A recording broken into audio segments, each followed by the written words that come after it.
Okay, first, I'm gonna start off by saying I hate it here. Absolutely hate it here. I was just filming for like 5 minutes straight, and then I looked under and realized that my mic was on mute. I mean, I know 5 minutes isn't like a whole lot, but still, I thought I was doing pretty good. So now I have to revisit everything that I was just saying again. So, first off, obviously, new mic. I like how it sounds. I can even come up like this and whisper as quietly as I want, and I'm pretty sure it still picks up the sound. So I can even say things like this, and just because it sounds like I'm not taking anything to something, I'm not exercising anything. But yeah, besides that, what else? Oh, had to switch the channel name, of course. So I searched it up after already making the channel, of course, and then I messed up typing the channel name. So if there's another channel out there with this name, I gotta wait like 10 more days before I can even change it to a new name. But I'm hoping there's no channel name like this out here. Definitely gonna have to search that up later now that I think about it. What else? Oh, yeah. I made a comment when I recorded before about asking you guys how your day was, and then I was like, no one's watching these videos, at least not yet. Not that I'm too mad at that, because if I get like, let's say there's some point where I end up with like an actual consistent audience with like 600 subscribers or something, I'd consider that a blow up personally because I've never had a real YouTube channel before. I don't need anything big like 20K or nothing, but 600, I would not be mad at that. That's prime for me, right? But if I do end up reaching a point like that, then there's older, less commercially type videos for them to look at. And when I mean commercially, I mean like, so you know how for anyone who watches ASMR, it seems like if you look at their old videos, they're really like authentic and everything.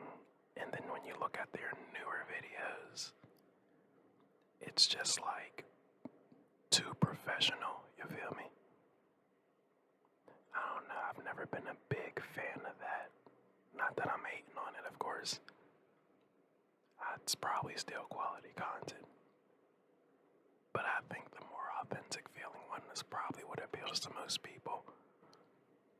But yeah, so right now, still at the start of my day. It's 11:13 right now. I worked out a little. I won't lie. It was a half workout. I barely did anything. It was just Bulgarian split squats, pistol squats, and single leg calf raises. I was too tired, but I wanted to start early so that I could start filming early just in case there was an issue with the filming.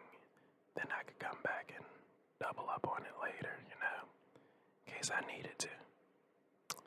Right now, my room and everything looks well lit on the computer screen. So I'm hoping that this isn't going to be another issue like it is the first few times I tried to record, where it's just excessively dark in my room despite the fact that while it's recording it looks fine.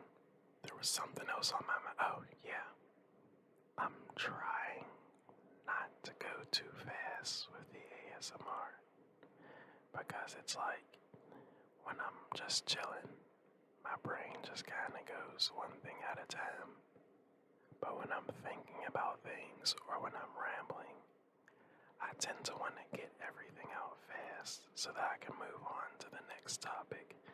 And I'm trying not to talk that fast, but I also don't want to skip out on any content or any ideas that might be in my mind.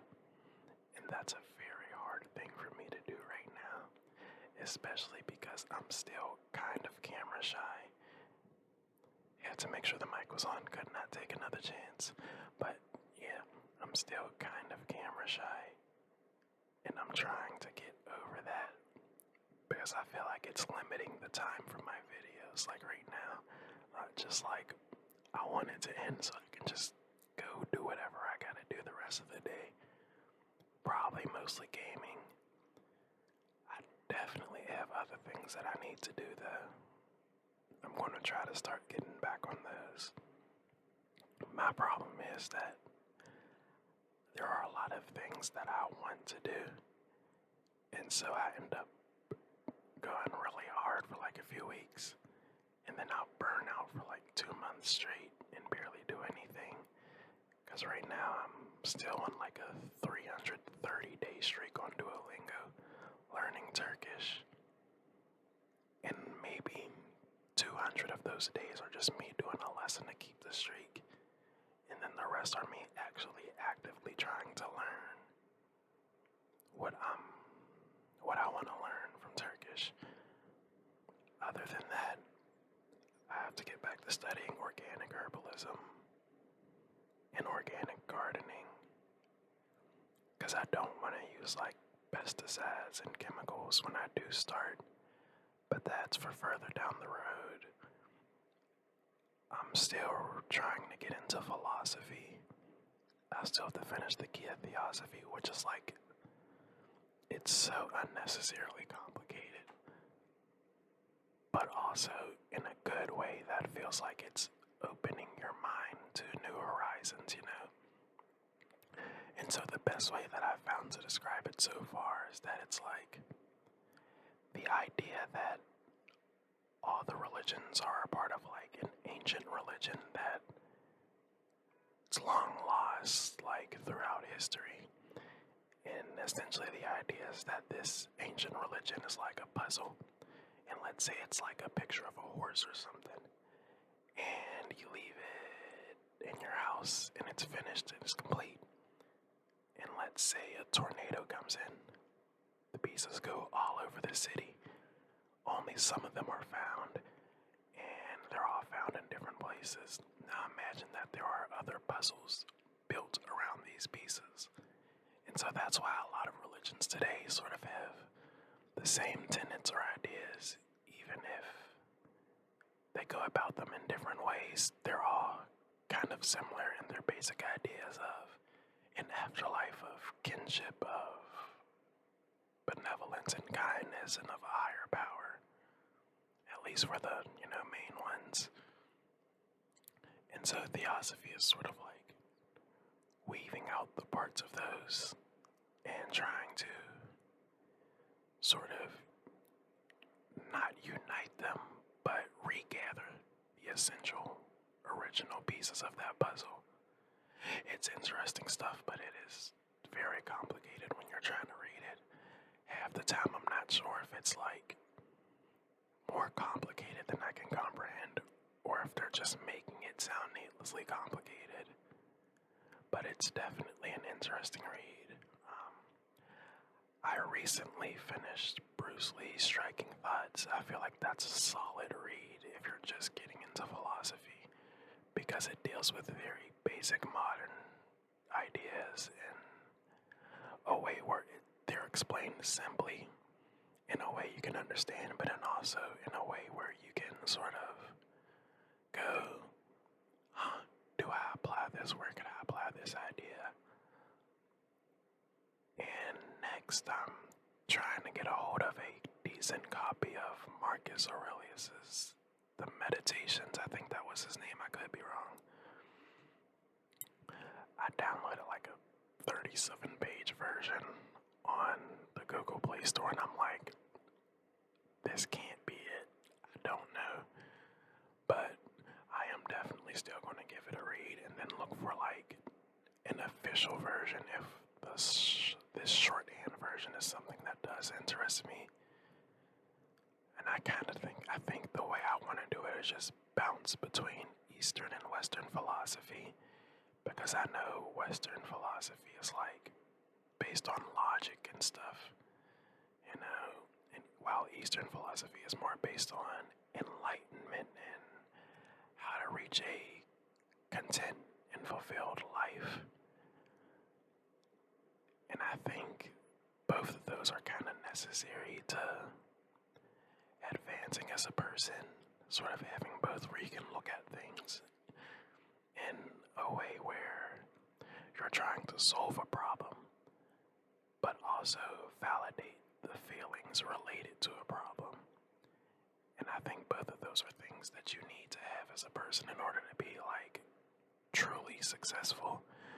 I hope nothing I'm saying is like waking up anybody who was just trying to sleep and they're like, wait a minute, he's kind of spitting. Like, I hope it just sounds like nonsense. But we'll see. What else? Obviously, I'm still trying to write this book.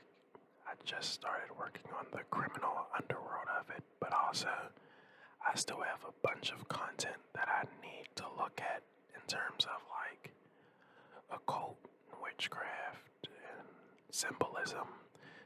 Not like story symbolism, like, oh, he was sad so the curtains are blue, but like symbolism related to the occult and ancient history, and just how I can add those to the story and sort of make the world more meaningful.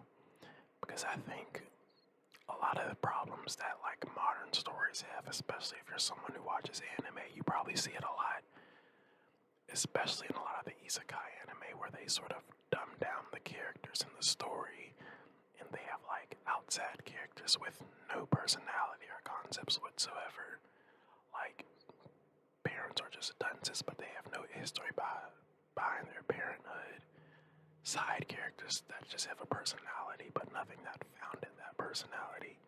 And I feel like in order to make a good fictional story, you have to look at the entire world. So for instance, if I was going to make a character that's, let's say he's Arabic, I wouldn't just add an Arabic character.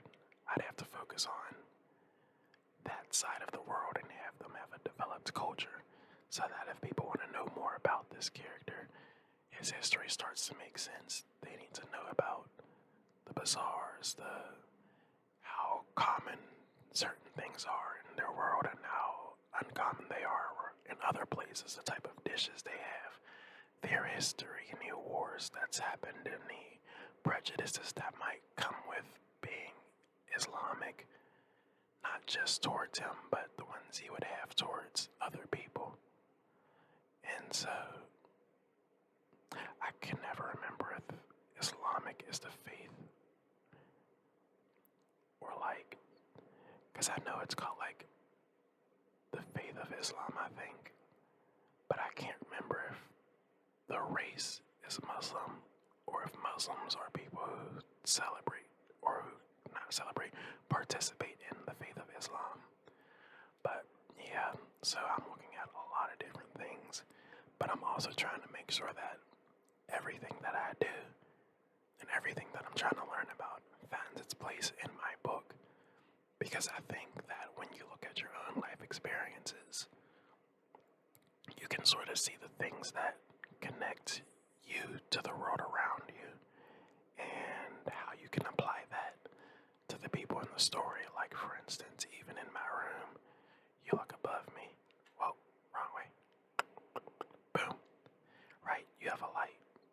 Now, if you've played Skyrim, you know when you go to the College of Winterhold, they have like mage lights around the campus. In a world where you can do that, what is the point in making a light bulb?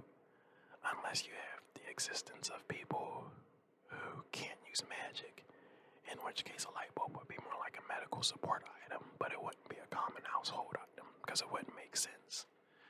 And so even little things like that, I'm trying to take a look at and make sure that I have a good handle on them, and make sure that what was I gonna say? Yeah, that the world connects in a way where all of that makes sense. What else? So there's this app I use called Kinu. I feel like I've been over this before. in one of my earlier rambles. Of course, the book thing, it's just something that I expanded on in this one. But Kinu is the app I use. It's free, and I know this sounds like an ad, which is crazy, but it's not.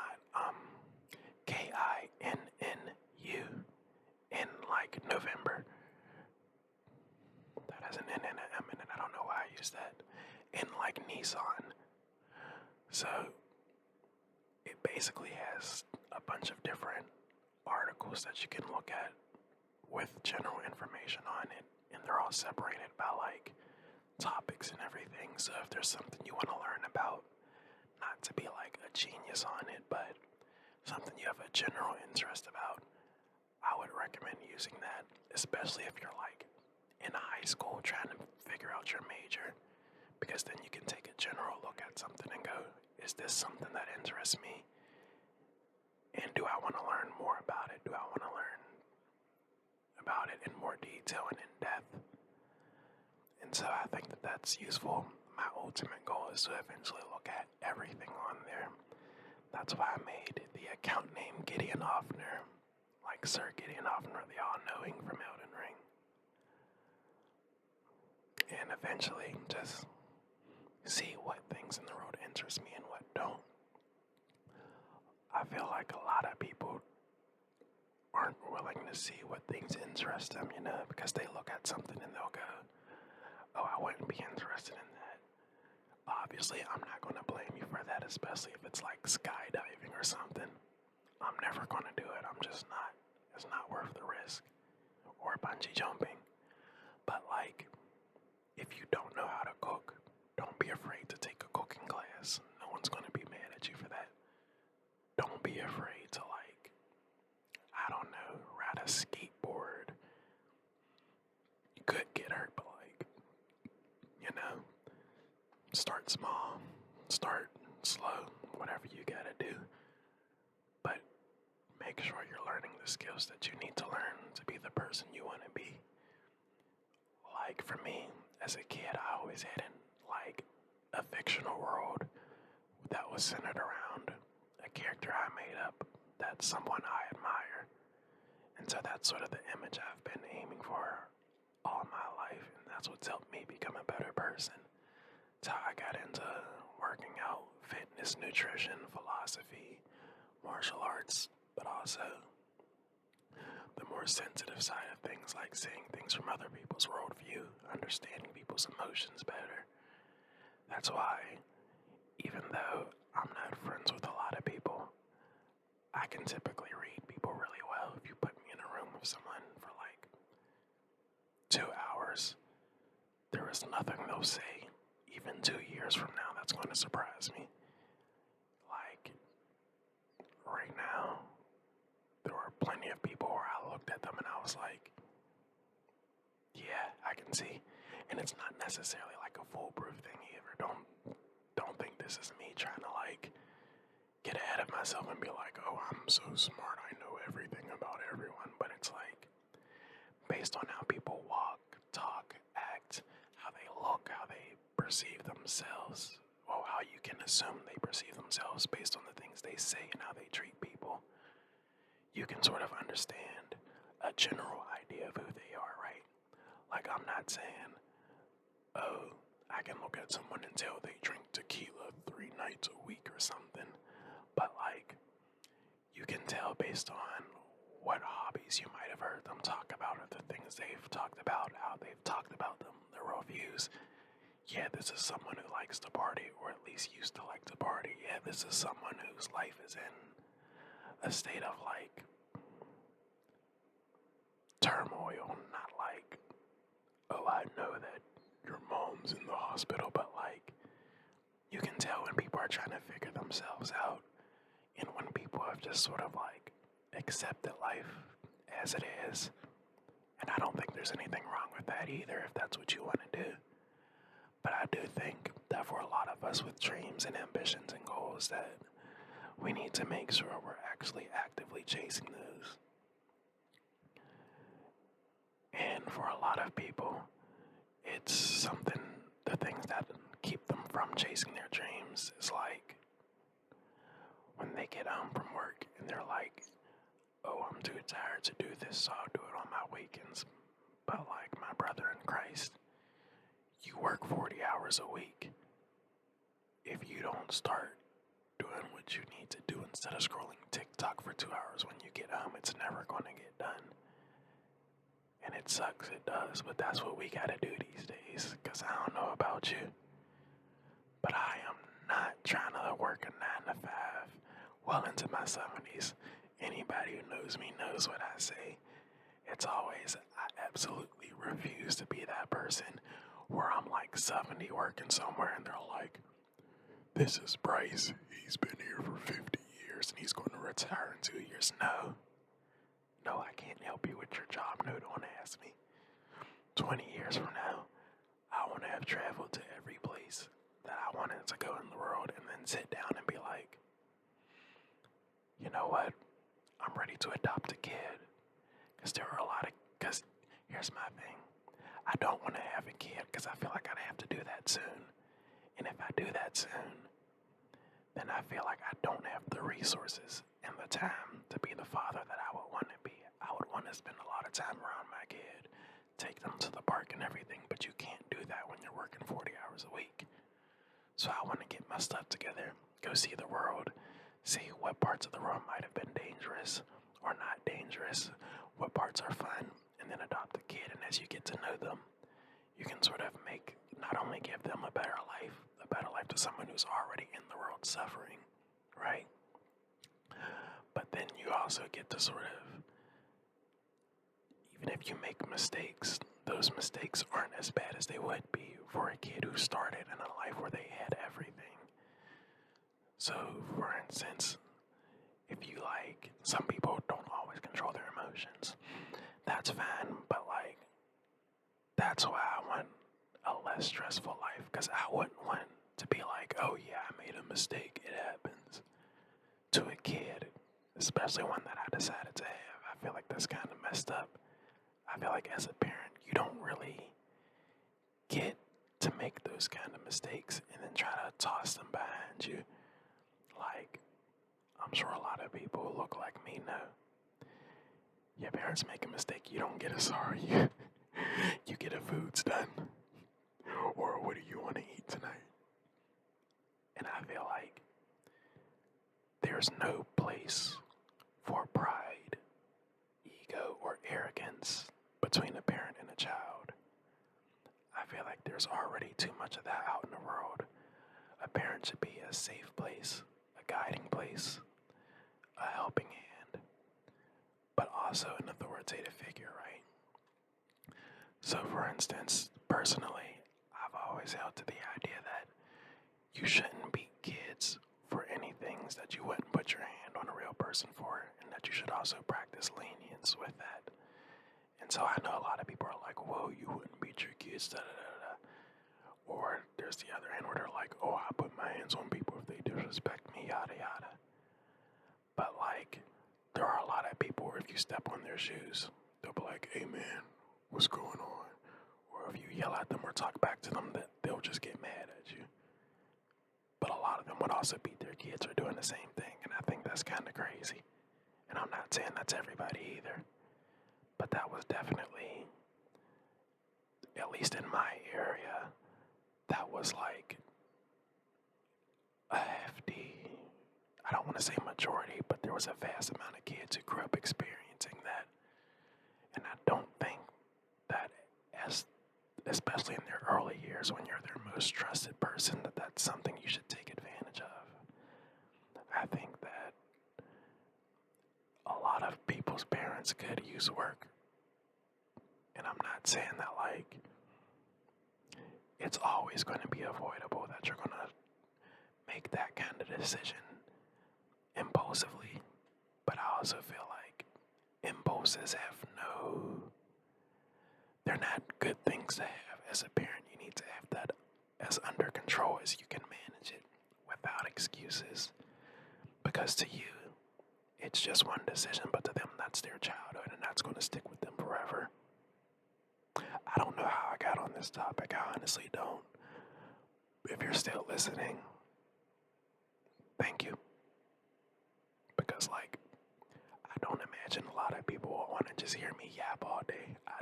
I can't see that being a thing. Had to make sure it was on again. Had to. But anyways, thank you for listening. If you liked the video, leave a like. And of course, if you have your own takes on this, I have absolutely no problem with you leaving a comment about that.